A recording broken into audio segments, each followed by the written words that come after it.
Hello students, আমার চ্যানেলে তোমাদেরকে স্বাগত। শুরু করছি 2026 মাধ্যমিক পরীক্ষার্থীদের জন্য একটি ভূগোলের মক টেস্টের ক্লাস। পরীক্ষা তোমাদের একদম নিকটবর্তী, আর কয়েকটা দিন মাত্র বাকি। তো আমি যখন ক্লাস শুরু করেছিলাম প্রথম থেকেই তোমাদেরকে বলেছিলাম তোমরা শর্ট প্রশ্নের উপর জোর দাও।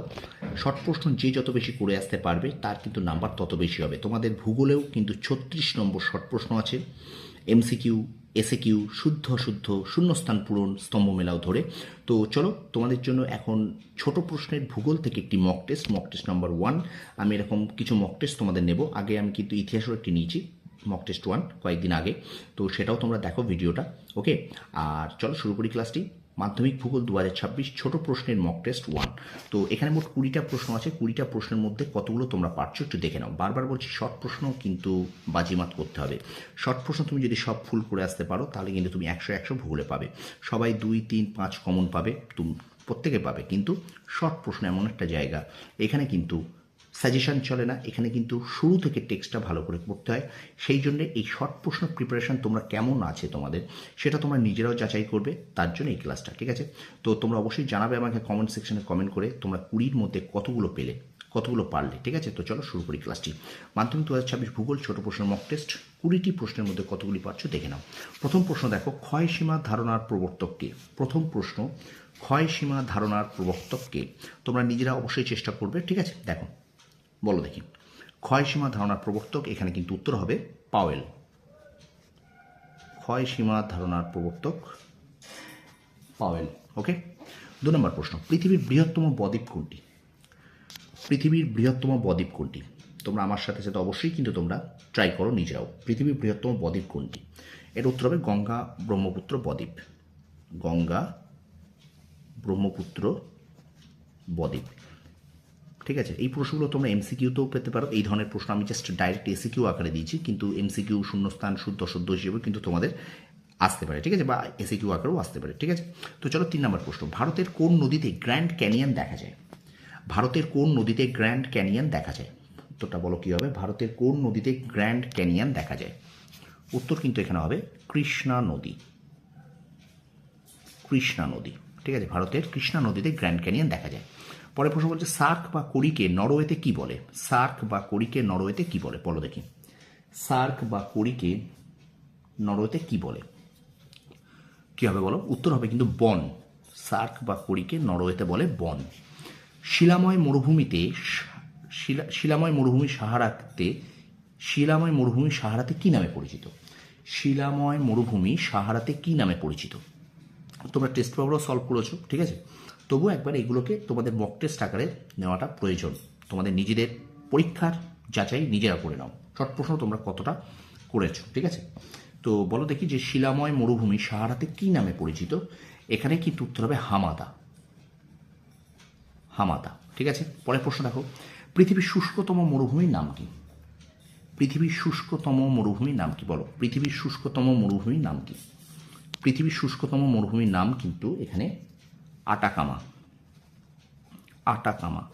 তোমরা বলবেই আটাকামা মরুভূমি কোন দেশে অবস্থিত? তোমরা একটু কমেন্ট সেকশনে আমাকে কমেন্ট করে জানাও, আমি ভিডিও শেষে বলে দেবো আটাকামা মরুভূমি কোথায় অবস্থিত। তো পৃথিবীর শুষ্কতম মরুভূমির নাম আটাকামা। তোমরা কমেন্ট সেকশনে জানাও যে আটাকামা মরুভূমি কোন দেশে অবস্থিত। ঠিক আছে, চলো পরের প্রশ্ন, বায়ুমণ্ডলের গ্যাসগুলির মধ্যে সর্বাধিক গুরুত্বপূর্ণ নিষ্ক্রিয় গ্যাস কোনটি? বায়ুমণ্ডলের গ্যাসগুলির মধ্যে সর্বাধিক গুরুত্বপূর্ণ নিষ্ক্রিয় গ্যাস কোনটি, বলো দেখি।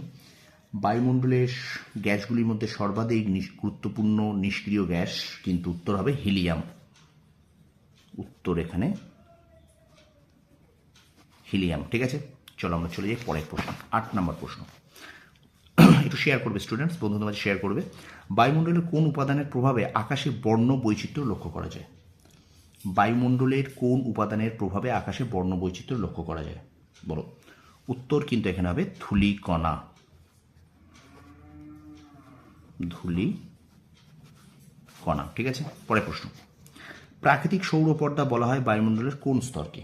প্রাকৃতিক সৌরপর্দা বলা হয় বায়ুমণ্ডলের কোন স্তরকে? প্রাকৃতিক সৌরপর্দা বলা হয় বায়ুমণ্ডলের কোন স্তরকে? উত্তর কিন্তু এখানে ওজোন স্তর। ওজোন স্তর। ওজোন স্তরকে। পরের প্রশ্ন, 10 নম্বর প্রশ্ন, সিএফসির বাণিজ্যিক নাম কি? একটু বলো, সিএফসির বাণিজ্যিক নাম কি? তোমাদের 20-র মধ্যে তোমরা কতগুলো পারছো সেটা কিন্তু অবশ্যই কমেন্ট সেকশনে কমেন্ট করে জানাও। আচ্ছা, সিএফসির বাণিজ্যিক নাম ফ্রেয়ন গ্যাস। ফ্রেয়ন গ্যাস, ঠিক আছে। এই সময় ছোটো ছোটো মক টেস্ট দেওয়া কিন্তু তোমাদের ভীষণ প্রয়োজন। দেখো তারপর মুখ্য জোয়ারের প্রতিবাদ স্থানে কি হয়? মুখ্য জোয়ারের প্রতিবাদ স্থানে কি হয় বলো দেখি।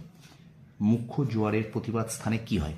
কোন জোয়ার হয়? মুখ্য জোয়ারের প্রতিবাদ স্থানে কিন্তু হয় এখানে গৌণ জোয়ার। গৌণ জোয়ার, ঠিক আছে। 12 নম্বর প্রশ্ন, সর্বাধিক শক্তিশালী জোয়ার কোন সময় সংঘটিত হয়? সর্বাধিক শক্তিশালী জোয়ার কোন সময় সংঘটিত হয়? ঠিক আছে, প্রশ্ন একটু ভুল হয়ে গিয়েছিল। সর্বাধিক শক্তিশালী জোয়ার কোন সময় সংঘটিত হয়? কোন তিথিতেও পড়তে পারে, ঠিক আছে। কোন তিথিতে বা কোন সময়, এটা কিন্তু উত্তর হবে অমাবস্যা। অমাবস্যার সময়, ঠিক আছে, বা অমাবস্যার তিথিতে। 13 নম্বর, ভারতের সর্বাধিক দূষিত শহর কোনটি? ভারতের সর্বাধিক দূষিত শহর কোনটি বলো। ভারতের সর্বাধিক দূষিত শহর কোনটি? ভারতের সর্বাধিক দূষিত শহর কোনটি? উত্তর কিন্তু এখানে নিউ দিল্লি। উত্তর কী হবে? নিউ দিল্লি। ভারতের সর্বাধিক দূষিত শহর নিউ দিল্লি। বলছে ফ্লাই অ্যাশ কোন বিদ্যুৎ কেন্দ্র থেকে উৎপন্ন? ফ্লাই অ্যাশ কোন বিদ্যুৎ কেন্দ্র থেকে উৎপন্ন বলো। ফ্লাই অ্যাশ কোন বিদ্যুৎ কেন্দ্র থেকে উৎপন্ন? উত্তর এখানে তাপবিদ্যুৎ। তাপবিদ্যুৎ কেন্দ্র, ঠিক আছে, তাপবিদ্যুৎ কেন্দ্র। আচ্ছা, একটু শেয়ার করে দেবে স্টুডেন্টস আমার বন্ধুদের মাঝে। 15 টাকা, ভারতের প্রায় মাঝখান দিয়ে কোন অক্ষরেখা বিস্তৃত হয়েছে? ভারতের প্রায় মাঝখান দিয়ে কোন অক্ষরেখা বিস্তৃত হয়েছে? ভারতের প্রায় মাঝখান দিয়ে কোন অক্ষরেখা বিস্তৃত হয়েছে? উত্তর হবে কর্কট ক্রান্তি রেখা। কর্কট ক্রান্তি রেখা ভারতের মাঝখানে কর্কট ক্রান্তি রেখা বিস্তৃত হয়েছে। পরে প্রশ্ন, ভারতের সংবিধান স্বীকৃত ভাষা কটি? ভারতের সংবিধান স্বীকৃত ভাষা কটি বলো দেখি। ভারতের সংবিধান স্বীকৃত ভাষা কিন্তু 22টি। ভারতের সংবিধান স্বীকৃত ভাষা 22টি। 17 নম্বর প্রশ্ন, আরাবল্লী পর্বতের সর্বোচ্চ শৃঙ্গের নাম কি? আরাবল্লী পর্বতের সর্বোচ্চ শৃঙ্গের নাম কি বলো। আরাবল্লী পর্বতের সর্বোচ্চ শৃঙ্গের নাম গুরু শিখর। গুরু শিখর, আরাবল্লী পর্বতের সর্বোচ্চ শৃঙ্গের নাম গুরু শিখর। আচ্ছা, ভারতের বৃহত্তম হ্রদের নাম কি? ভারতের বৃহত্তম হ্রদের নাম বলো। ভারতের বৃহত্তম হ্রদের নাম কোলেরু। সরি, এখানে ভারতের বৃহত্তম হ্রদের নাম কোলেরু। ভারতের বৃহত্তম হ্রদের নাম কোলেরু। ভারতের বৃহত্তম হ্রদের নাম কোলেরু, ঠিক আছে। আচ্ছা, 19 নম্বর দাগ, কালবৈশাখীর মতো গ্রীষ্মকালে দক্ষিণ ভারতে যে ঝড় বৃষ্টি হয় তাকে কি বলে? কালবৈশাখীর মতো গ্রীষ্মকালে দক্ষিণ ভারতে যে ঝড় বৃষ্টি হয় তাকে কি বলে বলো দেখি।